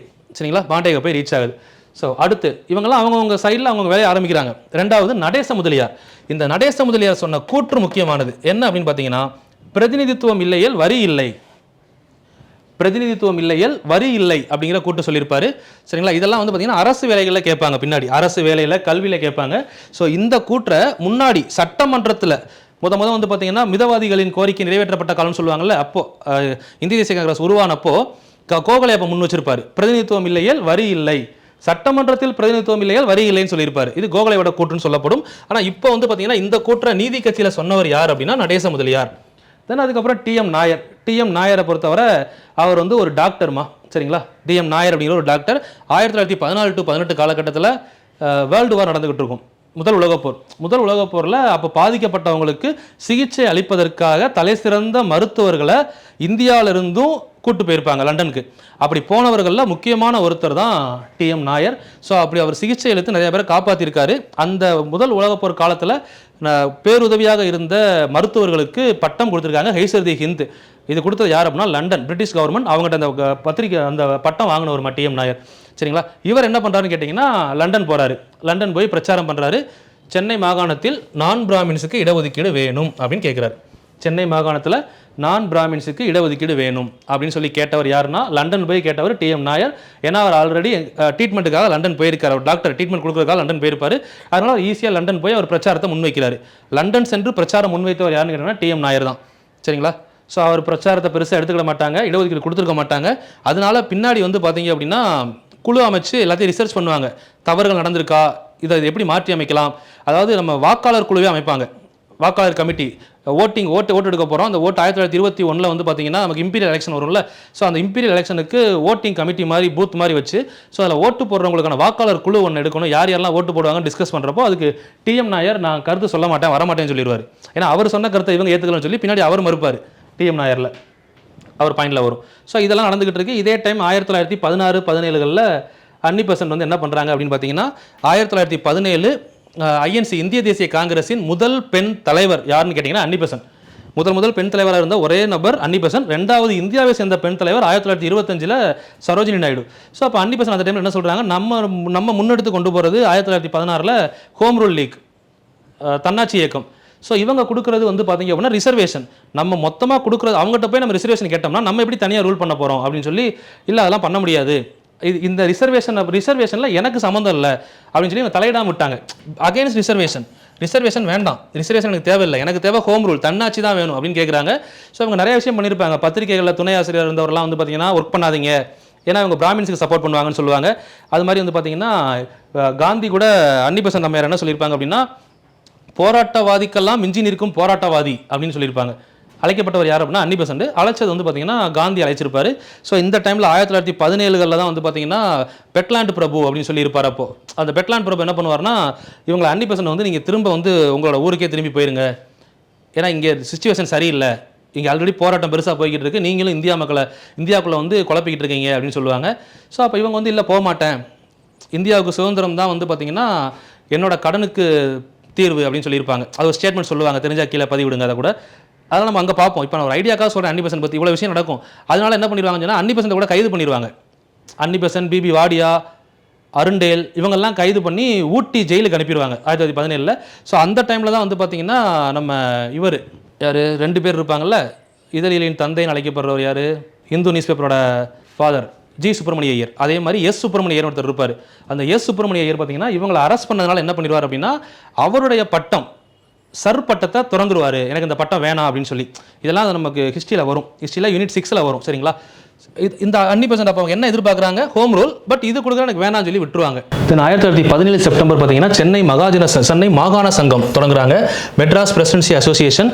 ஸோ இது வந்து பார்த்தீங்கன்னா காங்கிரஸ் சப்போர்ட் பண்ணுறாங்க, நீதி கட்சி இதுக்கு அகேன்ஸ்டாக இருக்காங்க, opposite to Chennai Madras presidency association. சரிங்களா? ஸோ சர்ச்சீஸ் பார்ட்டி இதை வந்து எதுக்குறாங்க, நீதி கட்சி எதுக்கிறதுனால காங்கிரஸ் சப்போர்ட் பண்ணுறாங்கன்னு வச்சுக்கோங்களேன். ஸோ காங்கிரஸ் வந்து பார்த்தீங்கன்னா ஆல்ரெடி நீதி கட்சி சில பத்திரிகைகளை முன்னிறுத்தி அவங்களோட கோரிக்கைகளை ஃபுல்லாக மக்கள்கிட்ட பரப்பிட்டு வராங்க. ஸோ அதே டைப் மக்கள்கிட்ட கொண்டு போய் சேர்க்கறதுனால காங்கிரஸும் என்ன பண்ணுறாங்க, இந்த கட்சியை சப்போர்ட் பண்ணி, இந்த கட்சியில் தலைவர் யார் வந்து பார்த்தீங்கன்னா கேசவன், மெட்ராஸ் மாகாண சங்கம் தலைவர் யாருன்னு கேட்டாங்கன்னா கேசவன், துணைத் தலைவர் பெரியார், திருவிக்கா மற்றும் வரதராஜன் வந்து பார்த்தீங்கன்னா அவங்களுக்கு கீழே மற்ற உறுப்பினர்களாக இருக்கிறாங்க. ஸோ அதில் திருவிக்கா வந்து பார்த்தீங்கன்னா சென்னை மாகாண சங்கத்துடைய பத்திரிகைகள் அச்சிடுவதில் பெரும் பங்காற்றுறாரு, இவர் தான் சப்போர்ட் பண்ணுறாரு. ஸோ அப்போ அவர் தான் ஆசிரியராகவும் இருக்கிறாரு. பேட்ரியாட் வந்து பார்த்தீங்கன்னா இங்கிலீஷ்லையும், தேசபக்தன் அப்படிங்கிற பத்திரிகை தமிழ்லையும் தொடங்கப்படும். ஆல்ரெடி படிச்சிருப்பீங்க, தேசபக்தன் என்ற பத்திரிகையின் ஆசிரியர் திருவிக்கா அப்படின்னு சொல்லி. சரிங்களா? இவங்க வந்து பார்த்தீங்கன்னா சென்னை மாகாண சங்கம் நீதி கட்சிக்கு அகேன்ஸ்டாக தொடங்கப்பட்ட ஒரு அமைப்புன்னு சொல்லலாம். தென் 1917 டிசம்பர் 14 மாண்டேகு செம்ஸ்போர்ட் அப்படின்னு அழைக்கப்படக்கூடிய மாண்டேகு அறிக்கையை ரெடி பண்ண மாண்டேகு அப்படிங்கிறவர். சரிங்களா? இதில் 2 பேர் படிச்சிருப்போம். இதில் செம்ஸ்போர்ட் அப்படின்றவர் வைஸ்ராய், மாண்டேகு அப்படிங்கிறவர் எஸ்ஒஎஸ் அப்படின்னா செக்ரட்டரி ஆஃப் ஸ்டேட், இந்தியாவின் அரசு செயலர், லண்டன்லேருந்து சென்னைக்கு வர்றாரு. ஸோ அவரை வரவேற்கிறதுக்கு வந்து பார்த்தீங்கன்னா 2 பேர் அவங்களோட கருத்துக்களை சொல்கிறதுக்காக போகிறாங்க. MPA மெட்ராஸ் பிரசிடென்சி அசோசியேஷன்லேருந்து கேசவனும், ஜஸ்டிஸ் பார்ட்டியிலேருந்து கந்தசாமி 2 பேரும் போய் அவரை மீட் பண்ணி பேசுகிறாங்க. அங்கே வந்து பார்த்தீங்கன்னா 5 வகுப்பினருக்கு பிரதிநிதித்துவம் கேட்கப்படுகிறது, ரெப்ரசன்டேஷன் 5 பிரிவு மக்கள் கேட்குறாங்க, 5 பிரிவு மக்களுக்காக கேட்குறாங்க. ஸோ இதை வந்து பார்த்தீங்கன்னா MPAவும் சப்போர்ட் பண்ணுறாங்க, நீதி கட்சி கேட்ட அந்த விஷயத்தை இவங்க சப்போர்ட் பண்ணுறாங்க. ஆனால் மாண்டேகு அதை கொடுக்கல. அதனால் என்ன ஆயிடுச்சு அப்படின்னு பார்த்தீங்கன்னா தோல்வியில் முடிஞ்சிருச்சு. ஸோ இதுக்கப்புறம் 1918 இந்த விஷயத்துக்காக என்ன பண்ணுவார், லண்டன் போய் TM நாயர் பிரச்சாரம் பண்ணுறாரு. 5 வகுப்பினருக்கு பிரதிநிதித்துவம் கேட்டிருப்பாங்க, பிரதிநிதித்துவம் மாண்டேகு கொடுத்துருக்க மாட்டார். சரிங்களா? மாண்டேகு ரிப்போர்ட் வந்து முன்னாடியே ரெடி ஆகிருக்கும், அதில் பிரதிநிதித்துவம் பற்றி சொல்லியிருக்க மாட்டாங்க இந்த 5 வகுப்பினருக்கு. அதனால தான் TM நாயர் மறுபடியும் போய் பார்த்தீங்க அப்படின்னா பிரச்சாரம் பண்ணுறாரு. தென் சவுத் பரோ கமிட்டி மாண்டேகு திட்ட அடிப்படையில் அமைக்கப்பட்ட வாக்குரிமை வரைவு திட்டம் டிராஃப்டிங் ஆஃப் ஓட்டிங் பிளான் அதில் கொண்டு வந்திருப்பாங்க. அதில் வந்து பார்த்தீங்கன்னா they called TM நாயர் பை, இவங்க என்ன பண்ணியிருப்பாங்க அப்படின்னா சவுத் பரோ கமிட்டி பிரிட்டிஷில் ஃபார்ம் பண்ண கமிட்டி. ஸோ அதில் வந்து பார்த்தீங்கன்னா TM நாயரை கூப்பிடுவாங்க. TM நாயரை கூப்பிட்டு இதில் என்ன வாக்குரிமை கமிட்டி வரைவு திட்டம் தயாரிக்கிறதுல நீங்களும் உறுப்பினராக இருங்கன்னு சொல்லி. ஆனால் TM நாயர் இதை மறுத்திருப்பார். இதான் அவங்களுக்கு சொன்னேன். TM நாயர் அங்கே போய் பிரச்சாரம் பண்ணுறாரு. TM நாயர் வந்து முன் வச்ச கோரிக்கையை அவங்க எடுத்துக்காதனால இவர் மறுபடியும் என்ன பண்ணிடுவார், இதில் வரமாட்டேன் அப்படின்னு சொல்லி ரிஜெக்ட் பண்ணியிருப்பார். சவுத் பரோ கமிட்டியில் ஜாயின் பண்ண மாட்டேன்னு சொல்லியிருப்பார். காரணம் வந்து பார்த்தீங்கன்னா அங்கே பிராமின்ஸ் எல்லாமே அதிகமாக இருந்திருப்பாங்க, அதனால் சொல்லியிருப்பார். தென் பின்னாடி வந்து பார்த்தீங்கன்னா 1919 இங்கே நான் பிராமின்ஸ் யாருமே இல்லைன்றது தான் ஒரு காரணமாக முன் வச்சிருப்பார். அதுக்கப்புறம் 1919 ஜூலை 17 இறந்துருப்பார். 17/7/1919 TM Nair death. சரிங்களா? ஜூலை 17 TM நாயர் இறந்திருப்பார். தென் கூட்டுத் தேர்வு குழு வந்து பார்த்தீங்கன்னா ஜூலை 22 தொடங்கப்படும். July 17 TM Nair death note பண்ணிக்கோங்க. தென் ஜூலை 22 1919 மாண்டேகு செம்ஸ்போர்ட் திட்டத்திற்கு இறுதி வடிவம் கொடுப்பதற்கு கொண்டு வரப்பட்டது தான் பார்த்தீங்கன்னா கூட்டுத் தேர்வு குழு. இதில் ஜஸ்டிஸ் பார்ட்டிலேருந்து 4 மெம்பர்ஸ் போகிறாங்க. ஒருத்தர் பேர், அவங்க பேர்லாம் முக்கியமாக லண்டன் போகிறாங்க. எங்கே யாருன்னு பார்த்தீங்கன்னா ஆற்காடு ராமசாமி, வெங்கட ரெட்டி நாயுடு, கோகா அப்பாராவ் துளசிராம் இவங்க 4 பேரும் ஜஸ்டிஸ் பார்ட்டி சார்பாக போகிறாங்க. சரிங்களா? அந்த டைமில் இருந்த சென்னை ஜமீன்தார் சங்கம் அதன் சார்பில் அனுப்பப்பட்டவர் யார், கொஸ்டினில் கேட்க வாய்ப்பு இருக்குமா, ராமநாயன் இங்கர். ஜமீன்தார் சங்கம் ஜஸ்டிஸ் பார்ட்டி சார்பில் போகிறவங்க பேர் முக்கியம், ஆற்காடு ராமசாமி, வெங்கட ரெட்டி, கோகா அப்பாராவ், துளசிராம் இவங்க 4 பேர் போகிறாங்க. ஏன்னா இந்த ஜூலை 22 யார் இல்லை, TM நாயர் இல்லை, அதுவும் மெயினாக தெரிஞ்சுக்கணும், அவர் இறந்துட்டார் 1919. சரிங்களா? தென் 1920 மெஸ்டன் நடுவர் தீர்ப்பு அப்படின்னு சொல்லுவாங்க. இந்த ஜட்ஜ்மெண்ட் தான் வந்து பார்த்தீங்கன்னா பின்னாடி இடஒதுக்கீடு அழிச்ச ஜட்ஜ்மெண்ட் அப்படின்னு சொல்லப்பட்டிருக்கும். மெஸ்டன் நடுவர் தீர்ப்பு முக்கியமான தீர்ப்பு. சென்னை மாகாணத்தில் பிராமணர் அல்லாதவருக்கு வகுப்புவாதி பிரதிநிதித்துவம், சென்னை மாகாணத்தில் பிராமணர் இல்லாதவங்களுக்கு வகுப்பு வாரி பிரதிநிதித்துவம் அளிக்கப்பட்டிருக்கும். சட்டமன்றத்தில் 63 இடங்கள் ஒதுக்கப்பட்டிருக்கும். இதுவும் முக்கியம். மெஸ்டன் தீர்ப்பில் சட்டமன்றத்தில் ஸ்டேட்மெண்ட்டில் இது ஒரு ஸ்டேட்மெண்ட்டாக ஃபார்ம் பண்ணலாம். மெஸ்டன் தீர்ப்பின் அடிப்படையில் 1920 63 இடங்கள் சென்னை மாகாணத்தில் சட்டமன்றத்தில் ஒதுக்கப்பட்டது அப்படின்னு சொல்லியிருப்பாங்க. யாருக்கு அப்படின்னு கேட்டிங்கன்னா நான் பிராமின்ஸ், பிராமணர் அல்லாதவருக்கு. 1920 முதல் தேர்தல், அதாவது 1921 அது இம்பீரியல் தேர்தலுக்கான அறிக்கை சப்மிட் ஆகிருக்கும். 1921 தான் இம்பீரியல் எலெக்ஷன் நடந்திருக்கும், ஃபர்ஸ்ட் எலெக்ஷன். சரிங்களா? இம்பீரியல் எலெக்ஷன் முதல் தேர்தல், நீதி கட்சி வெற்றி. 1921 இம்பீரியல் எலெக்ஷன் முதல் எலெக்ஷனில் நீதி கட்சி வெற்றி பெறும். சரிங்களா. ஃபஸ்ட்டு சிஎம், இந்த கம்யூனல் ரெப்ரசன்டேஷன் இருக்கு இல்லைங்களா, அதை பற்றின ஜிஓ, ஃபஸ்ட்டு ஜிஓ வந்து 16/9, அடுத்து 15/8/22 அந்த ஆர்டர் நம்ம பார்த்துருக்கோம். இது இருக்கட்டும், சும்மா தனியாக இருக்கட்டும், தேவையில்லை. இப்போ இதில் ஃபஸ்ட்டு சிஎம் யாருன்னு பார்த்தீங்கன்னா சுப்பராயலு.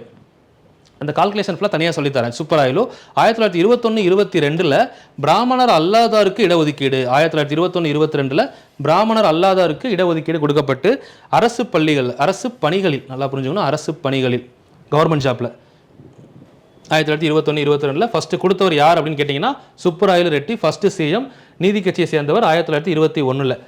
சரிங்களா. இந்த டைமில் முனுசாமி, ஒரு 2 பேர் பாருங்கம்மா, கூற்று முக்கியம். முனுசாமிங்கிறவர் என்ன கூற்று சொல்லியிருக்காரு, ஆர்கே சண்முகம் என்ன கூற்று சொல்லியிருக்காருன்னு பாருங்கள், கொஸ்டினில் கேட்கலாம். இந்த 1920-21 அரசு பணியில் மக்களுக்கு இடஒதுக்கீடு கொடுத்தது, அந்த அரசு பணி வந்து பார்த்தீங்கன்னா 100 ரூபாய்க்கு மேலே சம்பளம் வாங்கக்கூடிய பணியாகவும், 100 ரூபாய்க்கு மேலே சம்பளம் வாங்கக்கூடிய பணியாகவும், அதில் 75% மக்கள் பயனடைய வேண்டும், அல்லது 7 வருடங்கள் இந்த ஆணை அமலில் இருக்க வேண்டும் அப்படின்னு சொல்லியிருப்பார். இதை சொன்னது யார் அப்படின்னா முனுசாமி. நல்லா புரிஞ்சுக்கணும், 100 ரூபாய்க்கு மேலே சம்பளம் வாங்கக்கூடிய பணியாகவும், அதில் 75% மக்கள் பயனடைந்து இருக்கவும் வேண்டும், அல்லது 7% இந்த 7 வருஷம் இந்த சட்டம் அமலில் இருக்க வேண்டும், அப்படி இருக்கணும் அப்படின்னு சொல்லி இதுக்கான டெஃபினிஷனை கொடுத்தவர் யார் அப்படின்னு பார்த்தீங்கன்னா முனுசாமி. பேர் நோட் பண்ணிக்கோங்க, முனுசாமி. 1920 இந்த 21 முனுசாமி எப்படியோ அதே மாதிரி 26 முத்தையா அவரை பார்க்கணும். சரிங்களா. 2 பேரும் முக்கியமான நபர்கள். இது கூற்றில் கேட்கலாமா? அதே மாதிரி அடுத்த கூற்று வந்து பார்த்தீங்கன்னா, இப்போது நீங்கள் இந்த சட்டத்தை அமுல்படுத்துனீங்க அப்படின்னா எதிர்காலத்தில் வரக்கூடிய ஜென்ரேஷன், ஃபியூச்சர் ஜென்ரேஷன், எதிர்கால சந்ததி நம் நாட்டுக்கு நம்மளை உரிமை வாங்கி தந்தவங்க அப்படின்னே கொண்டாடுவாங்க அப்படின்னு சொல்லியிருப்பார். சொன்னவர் ஆர்கே சண்முகம். இந்த ரிசர்வேஷனை நீங்கள் வாங்கி கொடுத்தீங்க அப்படின்னா அரசு பணியில் பின்னாடி வரக்கூடிய எதிர்கால சந்ததிகள் நம்ம நாட்டுக்கு நம்ம பெரிய உரிமை வாங்கி கொடுத்துட்டோம் அப்படின்னு சொல்லி எல்லாரும் நம்மளை வந்து தூக்கி வச்சு கொண்டாடுவாங்க அப்படின்னு சொன்னார். சொன்னது யார் அப்படின்னா ஆர்கே சண்முகம். இவங்க 2 பேர் கூற்றை ஞாபகம் வச்சுக்கோங்க, யார் யார் என்னென்ன கூற்று சொன்னாங்க. ஓகேவா. 1925 அடுத்து பாருங்க, 1925 காஞ்சிபுரம் காங்கிரஸ் மாநாடு நடைபெறுதுமா. ஸோ இது வந்து பார்த்தீங்கன்னா தமிழ்நாட்டில் நடைபெற்ற மாநாடு. ஸோ இது இல்லாமல் நம்ம 1925 அகில இந்திய காங்கிரஸ் மாநாடு வந்து பார்த்தீங்கன்னா பெல்காம், 24 பெல்காம் காந்தி தலைமையில் நடக்கும். 25 கான்பூர் வந்து பார்த்தீங்கன்னா சரோஜினி நாயுடு தலைமையில் நடந்திருக்கும். இந்தியாவை சேர்ந்த முதல் பெண் தலைவர் சரோஜினி நாயுடு. உலகின் முதல் பெண் தலைவர் நம்ம முன்னாடி பார்த்தோம் அன்னி பெசன்ட், 1917 பார்த்தோம்ல. ஸோ அவங்க தலைமையில் அங்கே நடக்கும் கான்பூரில். ஸோ அதே டைம் இங்கே காஞ்சிபுரத்தில் காங்கிரஸ் மாநாடு நடந்திருக்கும். சரிங்களா. இந்த காஞ்சிபுரம் காங்கிரஸ் மாநாட்டில் பெரியார் அரசு கல்வி மற்றும் வேலை வாய்ப்பில் வகுப்புவாதி பிரதிநிதித்துவம் வேணும் அப்படின்னு சொல்லியிருப்பார். அப்போ இங்கே தலைமை தாங்கினவர் யார் அப்படின்னு பார்த்தீங்கன்னா திருவிக்கா என்ன பண்ணியிருப்பார் அப்படின்னா காங்கிரஸில் இதை மறுத்திருப்பார். சரிங்களா. ஏன்னா நம்ம ஆல்ரெடி பார்த்தோம் காங்கிரஸோட கமிட்டியில் வந்து பார்த்தீங்கன்னா மெட்ராஸ் பிரசிடென்சி அசோசியேஷனில் திருவிக்காலாம் சப்போர்ட் பண்ணுவார், பெரியார் துணைத் தலைவர் இருக்கான்னு பார்த்தோமா. ஸோ அப்போ அவர் பேசின விஷயம் இதுதான். அப்போ தான் இவர் காங்கிரஸ்லேருந்து வெளியேறாரு. யார்? பெரியார் காங்கிரஸ்லேருந்து வெளியேறதுக்கு காரணம் இதுதான். அரசு கல்வி வேலைவாய்ப்பில் வகுப்புவாதி பிரதிநிதித்துவம் வேணும், கம்யூனல் ரெப்ரசன்டேஷன் வேணும் அப்படின்னு சொல்லி கேட்டிருப்பாரு. திருவிக்கா வந்து மாநில காங்கிரஸ் தலைவராக இருந்தப்போ அதை கொடுக்க மறுத்திருப்பாரு. அதனால வந்து பார்த்தீங்கன்னா பெரியார் அந்த காங்கிரஸ்லேருந்து என்ன பண்ணுறாரு, வெளியேறாரு. 1925 நடக்குது. அப்போ தான் சுயமரியாதை இயக்கம் சொல்லி இயக்கம் ஸ்டார்ட் பண்ணுறாரு. தென் அதுக்கப்புறம் எலெக்ஷன்ஸ் பார்க்குறப்ப பார்த்தீங்கன்னா 1921 பார்த்தோம்ல, 23 ஃபஸ்ட்டு வந்து சுப்பராயலு ரெட்டி ஃபஸ்ட்டு இருக்கிறவர் 1920-21 ஃபஸ்ட்டு சிஎம் ஆகிறவர். அடுத்து 1923 வந்தீங்க அப்படின்னா அப்போ ஒரு எலெக்ஷன் நடக்கும். ஸோ அதுக்கப்புறம் வந்தீங்க அப்படின்னா 1926 வந்தீங்கன்னா சுப்பராயன் இருப்பார். சுப்பராயன் சுயேட்சை வேட்பாளர். இவர் வந்து கருப்பு குதிரை அப்படின்னு சொல்லுவாங்க. சுப்பராயன் கருப்பு குதிரை என அழைக்கப்பட்டவர் யார்? கொஸ்டின் கேட்க வாய்ப்பு இருக்குது. சரிங்களா. சுப்பராயன் இவர் வந்து பார்த்தீங்கன்னா முதல்வராக இருப்பார். இவர் காலத்தில் இந்த முத்தையா முதலியார் அப்படிங்கிறவர் முக்கியமான நபர்மா. முத்தையா முதலியார் அமைச்சர், சுப்பராயனுடைய அமைச்சரவையிலிருந்து முக்கியமான ஒருத்தர். இவர் ஏன் சொல்கிறாங்க அப்படின்னா இவர் தான் முதல் முறையாக சாதி வாரியான கணக்கீடு, கோட்டா வாரியான இடஒதுக்கீடு அப்படிங்கிற முறையை கொண்டு வந்திருப்பார். இவரை வந்து தமிழக இடஒதுக்கீட்டின் தந்தை அப்படின்னு சொல்லி பெரியார் அழைச்சிருப்பார். பெரியாரால் தமிழக இடஒதுக்கீட்டின் தந்தை அழைக்கப்பட்டவர் யார் அப்படின்னா முத்தையா முதலியார். சரிங்களா. முத்தையா முதலியார் சுப்பராயன் அமைச்சரவையில் இருந்த one of the minister. Introduce முறையான சாதிவாரி கணக்கெடுப்பு, கோட்டா முறை இடஒதுக்கீடு, இந்த வார்த்தையை நோட் பண்ணிக்கோங்க. ஸோ அப்போ கோட்டா முறை இடஒதுக்கீடை கொண்டு வந்ததுனால தமிழக வகுப்புவாதி இடஒதுக்கீட்டின் தந்தை என அழைக்கப்பட்டவர் யார் அப்படின்னு கேட்டாங்கன்னா முத்தையா முதலியார். அழைத்தவர் யார் அப்படின்னு கேட்டாங்கன்னா பெரியார். ஸோ இதுக்கு பேர் கோட்டா ரிப்போர்ட் அப்படின்னு சொல்கிறாங்க. 1927-28 ரிலீஸ் பண்ணப்படுது. 26 சொல்கிறாரு, 27-28 ரிலீஸ் பண்ணுறாங்க. 27 வந்து பார்த்தீங்கன்னா சைமன் கமிஷன், லண்டன்லேருந்து சைமன் தலைமையிலான குழு வந்து கிளம்புறாங்க. 28 வந்து அவங்க இந்தியா வர்றாங்க. 29 அவங்க தமிழ்நாடு ரீச் பண்ணுறாங்க. தென் அதே 29 நேரு தலைமையிலான லாகூர் காங்கிரஸ் மாநாடு, சுயராஜ்யம் வேண்டும் அப்படின்னு சொல்லி முழக்கத்தை முன் வச்சு மறுபடியும் என்ன பண்ணுறாங்க, தனியாக நமக்குன்னு தனியாக பூர்ண சுயராஜ்ய தினம் அப்படின்ற ஒன்று செலிப்ரேட் பண்ணுறதுக்காக 1930 ராவி நதிக்கரையில் ஜனவரி 26 1930 கொடியேற்றணும் அப்படின்னு சொல்லி பிளான் பண்ணுறாங்க. 29களில் அடுத்து 30 வந்து பார்த்தீங்கன்னா சட்ட மறுப்பு இயக்கம் ஒரு சைடு தொடங்க ஆரம்பிக்குது. உப்பு சத்தியாகிரகம் ஒரு சைடு ஸ்டார்ட் பண்ணுறாங்க. இன்னொரு சைடு வட்டமேஜை மாநாடு பிரிட்டிஷில் வந்து லண்டனில் பிளான் பண்ணுறாங்க. ஸோ வட்டமேஜை மாநாடு 1930 தொடங்குது. 30, 31, 32 3 மாநாடுகள் நடக்குது. அதில் முதல் மாநாடுலையும் 3வது மாநாடுலையும் காந்தி கலந்துக்கிட மாட்டார், காங்கிரஸ் கலந்துக்காது. 2வது மாநாட்டில் வந்து காந்தி கூட இர்வின் சேர்ந்து ஒப்பந்தம் போட்டு காந்தி இர்வின் ஒப்பந்தப்படி காந்தி என்ன பண்ணுவாங்க அப்படின்னு பார்த்தீங்கன்னா 2வது வட்டமேஜை மாநாட்டில் கலந்துக்கிட கூப்பிட்டுருப்பாங்க. காந்தி கலந்துக்கிட போயிருப்பார். ரிசர்வேஷன் பிரச்சனையில் மறுபடியும் என்ன பண்ணுவார்னா காந்தி கலந்துக்கிட மாட்டேன்னு சொல்லி கிளம்பி போயிடுவார். இதன் அடிப்படையில் 1932 வருஷம் செப்டம்பர் மாதம் 25ஆம் தேதி சைனான ஒரு முக்கியமான விஷயம் பூனா பேக்ட். இந்த பூனா ஒப்பந்தத்தோட சிறப்பு என்ன அப்படின்னு பார்த்தீங்கன்னா, இதுவரைக்கும் வரலாற்றில் 2 வெவ்வேறு தலைவர்கள், 2 வெவ்வேறு மதத்தினர் அல்லது 2 வெவ்வேறு நாடுகளை சேர்ந்தவர்களுக்கு தான் ஒப்பந்தம் சைன் ஆகும். ஒரே நாட்டை சேர்ந்த ஒரே இனத்தை சேர்ந்த தலைவர்களுக்கிடையே கையெழுத்தான ஒரே ஒப்பந்தம்னு கேட்டிங்கன்னா பூனா ஒப்பந்தம் மட்டும்தான். ஏன்னா நம்ம வந்து பிரிட்டிஷு டச்சு ஐரோப்பியர்கள் பார்த்தோம்னா பிரிட்டிஷு டச்சு, பிரிட்டிஷு ஃப்ரெஞ்சு இந்த மாதிரி சண்டை போடுவாங்க. முகலாயர் கூட போய் பிரிட்டிஷ் வந்து என்ன பண்ணுவாங்க, ட்ரீட்டி போடுவாங்க. இந்த மாதிரி 2 பேர் ஒப்பந்த அடிப்படையில் அவங்க சமரசமாக போகிறது தான் ஒப்பந்தம், ட்ரீட்டி. அப்படி 2 வெவ்வேறு தலைவர்கள் போட்ட ஒப்பந்தம் மாறி முதல் முறையாக நம்ம இந்தியாவுக்குள்ள காந்தியும் அம்பேத்கரும் 2 பேரும் போட்ட முதல் ஒப்பந்தம்னு கேட்டிங்கன்னா பூனா ஒப்பந்தம். ரிசர்வேஷனுக்காக அம்பேத்கர் கேட்டிருப்பாரு. ஸோ அதில் ஒரு சில விஷயம் நமக்கு தேவைப்படும். எந்த விஷயம் அப்படின்னு பார்த்தீங்கன்னா, ரிசர்வேஷன் இந்த இடஒதுக்கீடை கொடுத்தவர் யார்? இப்போ நான் சொன்ன ஸ்டோரி அப்படியே வச்சுக்கோங்க, முக்கியமானது மட்டும் அண்டர்லைன் பண்ணி காட்ட எழுதிக்கோங்க. இந்த ராம்சே மெக்டொனால்ட் இருக்கார் இல்லைங்களா, ராம்சே மெக்டொனால்ட் கம்யூனல் அவார்டு அப்படின்ற ஒன்று கொடுக்குறாரு. சரிங்களா, கம்யூனல் அவார்டு கொடுக்குறாரு. 71 இடத்துல தாழ்த்தப்பட்ட மக்கள் மட்டும் போட்டியிடலாம்னு சொல்லி 71 தொகுதியை பிரித்து கொடுக்குறாரு. ஸோ இதை வந்து பார்த்தீங்கன்னா காந்தி வந்து ஏற்றுக்க மாட்டார். இப்போ ஒதுக்கப்பட்டவங்களுக்கு மட்டுன்ற தொகுதி வேணாம். ஏன்னா இது வந்து என்ன சொல்கிறாருன்னா, காந்தி ஆங்கிலேயரின் பிரித்தாளும் கொள்கை. ஆங்கிலேயர் வந்து நம்ம மக்கள்லையே உயர்ந்தவங்க தாழ்ந்தவங்கன்னு பிரித்து அவங்களுக்கு ஒரு ஓட் பேங்க் கொடுக்குறாங்க. அவங்க எல்லாருமே கடைசி அவங்களுக்கே லண்டனுக்கே சப்போர்ட் பண்ணுற மாதிரி ஆயிரும். அப்படின்றனால இந்த பிரித்தாளும் கொள்கையை நான் ஏற்றுக்க மாட்டேன். நான் என்ன சொல்கிறேன் அப்படின்னா, நம்ம எல்லாரும் சேர்ந்து ஒரே கட்சி காங்கிரஸாக இருப்போம். நான் காங்கிரஸுக்குள்ளே உங்களுக்கு ஒரு 148 சீட்டு தர்றேன் அப்படின்னு சொல்லி காந்தி சொல்லுவாருன்னு சொல்கிறாங்க. ஸோ இது புத்தகத்தில் இருக்கக்கூடிய டேட்டா. சரிங்களா, அம்பேத்கர் கேட்டது இடஒதுக்கீடு எதுக்காக அப்படின்னு கேட்டிங்கன்னா, தாழ்த்தப்பட்ட மக்களுக்கு தனி சீட்டு கொடுக்குறேன்னு சொன்னவர் யார் அப்படின்னா ராம்சே மெக்டொனால்ட். அதனால அவரை வகுப்பாதி பிரதிநிதித்துவத்தின் தந்தைன்னு சொல்கிறோம். ஸோ அவர் கொடுத்த சீட்டு எத்தனைன்னு கேட்டாங்கன்னா 71 சீட்டு. இதுக்கு எதிர்த்து தான் காந்தி ஏர்வாடாசிரியில் போய் உண்ணாவிரதம் இருக்கிறாரு. அந்த மாதிரி தனியாக தாழ்த்தப்பட்டவர்னு சொல்லி இந்திய மக்களை பிரிக்க நான் விட மாட்டேன், எனக்கு எல்லாரும் ஒன்றா தான் இருக்கணும், நாங்கள் சீட்டை பிரிச்சுக்கிறோம் அப்படின்னு சொல்கிறாரு. ஸோ அப்போ உண்ணாவிரதம் இருக்கிறாரு ஏர்வாடாசிரியில். ரொம்ப உடம்பு கண்டிஷன் வந்து ரொம்ப மோசமாக போயிடுது. காந்தி கைவிட மாட்டார். காந்திக்கு நம்ம சமரசமாக போயிடுவோம்னு சொல்லி அம்பேத்கர் வந்து என்ன பண்ணுறாரு, காந்தி கிட்ட அவரோட கொள்கையை ஒத்துக்கிறாரு. சரி ஓகே அப்படின்னு சொல்லி ஒத்துக்கிட்டு இந்த 71 சீட்டு வேணாம், நீங்கள் கொடுக்குற சீட்டை வாங்கிக்கிறேன்னு சொல்கிறாரு. காந்தி அதுக்காக 148 சீட்டை கொடுக்குறாரு.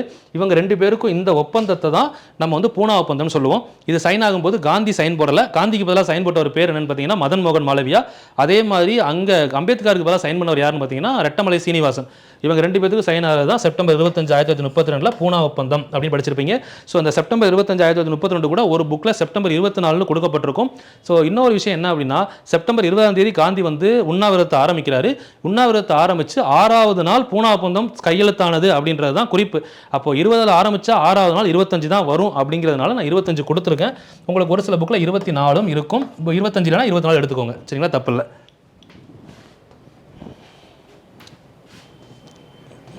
அடுத்து விடுதலைக்கு பின் இடஒதுக்கீடு. இப்போ பார்த்ததெல்லாம் விடுதலைக்கு முன்னாடி. ஸோ இதுக்கப்புறம் பார்த்தீங்கன்னா அப்படியே விடுதலைக்கு பின் இடஒதுக்கீடு அப்படிங்கிற கான்செப்ட்டுக்குள்ள போயிடுவோம். ஸோ இது வரைக்கும் பார்த்தா ரீட் பண்ணி நீட்டாக நோட்ஸ் எடுத்துருங்க.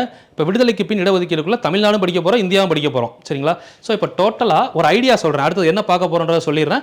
அடுத்த கிளாஸில் இந்த மாதிரி லைன் பை லைனாக உங்களுக்கு அண்டர்லைன் பண்ணி சொல்கிறேன். சரிங்களா, இதில் வந்து பார்த்தீங்கன்னா முக்கியமான விஷயங்கள் என்ன அப்படின்னு பார்த்தோம்னா, ஃபஸ்ட்டு 1948 சும்மா ஒரு 10 நிமிஷம் ஒரு அவுட்லைன் கொடுத்துறேன். அடுத்த கிளாஸில் 1 hour எக்ஸ்பிளைன் பண்ணுறேன். 1948 குமாரசாமி ராஜா ஃபஸ்ட்டு நிறைவேற்றாரு. 25, 16, 41% இடஒதுக்கீடுன்னு சொல்லி இதுக்கு ஒரு கேஸ் போடுறாங்க. கேஸ் போட்டு பிசிக்கான இடஒதுக்கீடை கேன்சல் பண்ணுறாங்க. மறுபடியும் வந்து பார்த்தீங்க அப்படின்னா பின்னாடி எம்ஜிஆர் வருவார். எம்ஜிஆர் வந்ததுக்கப்புறம் என்ன பண்ணுறாரு அப்படின்னு பார்த்தீங்கன்னா, இந்த 25% ஒரு அவுட்லைனாக எழுதிக்கிறீங்களா? சரி ஓகே, நான் இப்படி சொல்கிறத விட ஒரு அவுட்லைனாக சொல்லிடுறேன். அதுக்கப்புறம் நீங்கள் கிளாஸ் நடத்தும் போது எக்ஸாக்டாக பார்த்துக்கோங்க. சரிங்களா, இதுக்கு நிறையா பாயிண்ட் மிஸ் பண்ணி தான் சொல்ல போகிறேன். ஆனால் இப்போ நான் சொல்லக்கூடிய பாயிண்ட்டு அடுத்த 1 மணி நேரம் கிளாஸுக்கு உங்களுக்கு இப்போ நான் சொல்லக்கூடிய 5 நிமிஷம் பாருங்கள் எவ்வளோ எஃபெக்டிவாக இருக்குன்னு யோசிங்க. ஏன்னா இதுக்கு முன்னாடி இடஒதுக்கீடு படித்தவங்களும் சரி எப்படி ஞாபகம் வைக்கன்னு தெரியாமல் இருப்பீங்க. இப்போ நான் சொல்ல போகிற அந்த 5 நிமிஷம் தான் இந்த 2 ஹவர் கிளாஸ் அடுத்த ஒரு 1 ஹவர், மொத்தம் 2 ஹவர் கிளாஸுக்கு பேசிக்காக இருக்க போகுது. 1948 நம்ம இயரை கூட அடுத்து ஞாபகம் வச்சுக்கோங்க. இயர் மனப்பாடம் பண்ண கஷ்டமாக தான், இயரை நிப்பாட்டிடுங்க. ஃபஸ்ட்டு குமாரசாமி ராஜா வர்றாரா? குமாரசாமி ராஜா வந்து இடஒதுக்கீடு கொடுக்காரு. என்ன கொடுக்காரு அப்படின்னு பார்த்தீங்கன்னா, பிசி எஸ்சி இவர் வந்து பார்த்தீங்கன்னா 25% ஒரு 16% இடஒதுக்கீடை சேர்த்து 41% இடஒதுக்கீடு கொடுக்குறாரு. இதை எதிர்த்து வந்து பார்த்தீங்கன்னா செண்பகம் துரைராஜனும் ஸ்ரீனிவாசன்றவங்களும் கோர்ட்டில் கேஸ் ஃபைல் பண்ணுறாங்க. பிசிக்கு இடஒதுக்கீடு கொடுத்ததுனால எங்களுக்கான பள்ளியில் சீட்டு கிடைக்கல, அதாவது காலேஜில். இவங்க வந்து பார்த்தீங்கன்னா செண்பகம் துரைராஜன் மெடிக்கல் காலேஜ் ஸ்டூடெண்ட்னு சொல்கிறாங்க, ஸ்ரீனிவாசன் அப்படிங்கிற ஒரு இன்ஜினியரிங் காலேஜ் ஸ்டூடெண்ட். 2 பேருக்கும் இந்த பிசி ரிசர்வேஷன் வந்து எங்களுக்கு தடையாக இருக்குன்னு சொல்லி இதை கேன்சல் பண்ண சொல்லி கேஸ் போட்டு கேன்சல் பண்ணிடுறாங்க நீதிமன்றம்.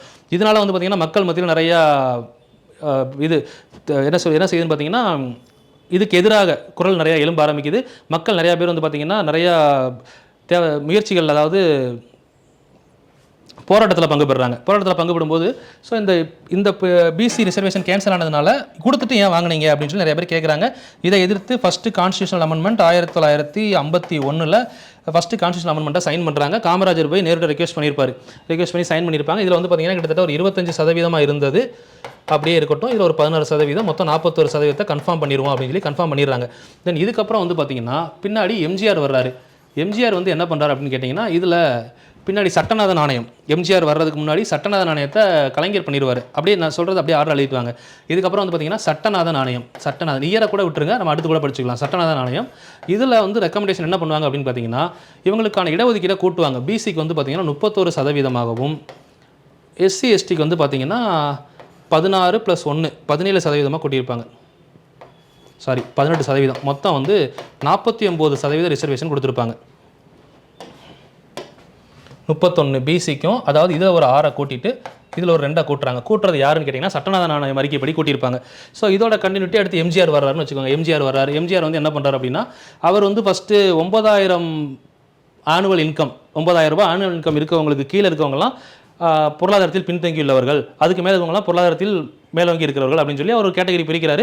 ஸோ அதுக்கப்புறம் அது ஃபெயிலியர் ஆகுது. அதனால் என்ன பண்ணுறாருன்னா, அதை விட்டுட்டு இந்த 31% நான் பிசிக்கு 50% ஆக்குறேன், இங்கே ஒரு 18% எஸ்சி எஸ்டி, டோட்டலாக வந்து பார்த்தீங்கன்னா 68% வரை இருக்கட்டும்னு சொல்லி இவர் கொடுத்துட்றாரு. கொடுத்தது யாருன்னா எம்ஜிஆர். இந்த ஆர்டரை மட்டும் ஞாபகம் வைங்க, அடுத்த கிளாஸில் ஃபுல்லாக ஸ்டோரி ஃபுல்லாக எக்ஸ்பிளைன் பண்ணுறேன். ஸோ இதுக்கப்புறம் எம்ஜிஆருக்கு அப்புறம் பின்னாடி வந்து பார்த்தீங்கன்னா மறுபடியும் வந்து கலைஞர் வராரு. டிஎம்கே கலைஞர் என்ன பண்ணுறாரு அப்படின்னு கேட்டிங்கன்னா, இந்த 50 மறுபடியும் பிரிக்கிறாரு. இதுக்கப்புறம் இப்போ இருக்கிறது இப்படி தான் வந்திருக்கு. 50% 2ஆக பிரிக்கிறாரு. எப்படி பிரிக்கிறாருன்னா, ஒரு 30%, ஒரு 20% 2ஆ, அதாவது பிசி எம்பிசின்னு பிரிக்கிறாரு. தென் இதுக்கப்புறம் இந்த 18% இருக்கு இல்லைங்களா, இந்த 18% ஃபார் எஸ்சி அப்படின்னு வச்சுட்டு எஸ்டிக்கு ஒரு 1% எக்ஸ்ட்ரா கொடுக்குறாரு. மொத்தம் 69% ரிசர்வேஷன் வந்து பார்த்திங்கன்னா கலைஞர் கொடுத்துருப்பார். ஓகேவா? ஸோ இதுக்கப்புறம் எம்ஜிஆர் காலத்தில் அம்பாசங்கர்னு ஒரு அணை அமைக்கப்பட்டிருக்கும். இந்த கேப்பில் வந்திருக்கும், அவங்க ரெக்கமெண்டேஷன் தனியாக படிப்போம். இப்போ நான் உங்களுக்கு கரெக்டாக சொல்ல போனால் உங்களுக்கு இந்த நம்பரை மட்டும் மனப்பாடம் பண்ண வைக்கிறேன், அவ்வளோதான்.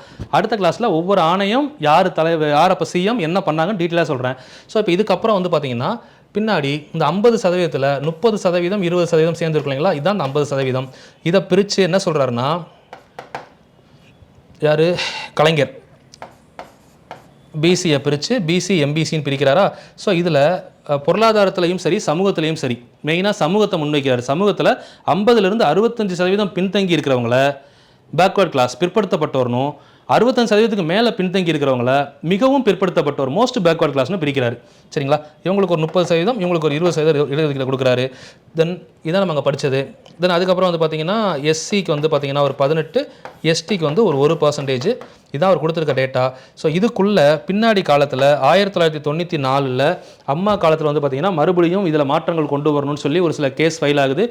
விஜயன் அப்படிங்கிற ஒரு 50% தானே இருக்கணும், ஆல்ரெடி ரெக்கமெண்டேஷனில் 1963 சொல்லிட்டாங்க, கேஸில் 50% தாண்டக்கூடாதுன்னு சொல்லி. அதை பேஸ் பண்ணி தான் நமக்கு முன்னாடி வந்து பார்த்திங்கன்னா 22.5 சென்ட்ரல் கவர்மெண்ட்டில் இருந்ததை மென்ஷன் பண்ணி மண்டல் கமிஷன் ரிப்போர்ட்டில் கூட 50%க்கும் மேலே, அதாவது 52% பிசி இருக்கிறாங்க, பிற்படுத்தப்பட்டு இருக்கிறாங்க, அவங்களுக்கான நீங்கள் கொடுக்கக்கூடியது 27% தான் அப்படின்னு சொன்னாங்கல்ல. அந்த 27% ஏன் சொன்னாங்க, இது ரெண்டையும் கூட்டினா 49.5 வருது. இதுதான் அஸ் பர் கான்ஸ்டியூஷன் படி கரெக்டு 63 ஜட்மெண்ட் படி 50% தாண்டக்கூடாதுன்னு சொல்லியிருக்காங்க. ஆனால் நீங்கள் 50% மேலே கொடுத்துருக்கீங்கன்னா அதை டினோட் பண்ணி இப்போ விஜயன்றவர் கேஸ் போடுறாரு.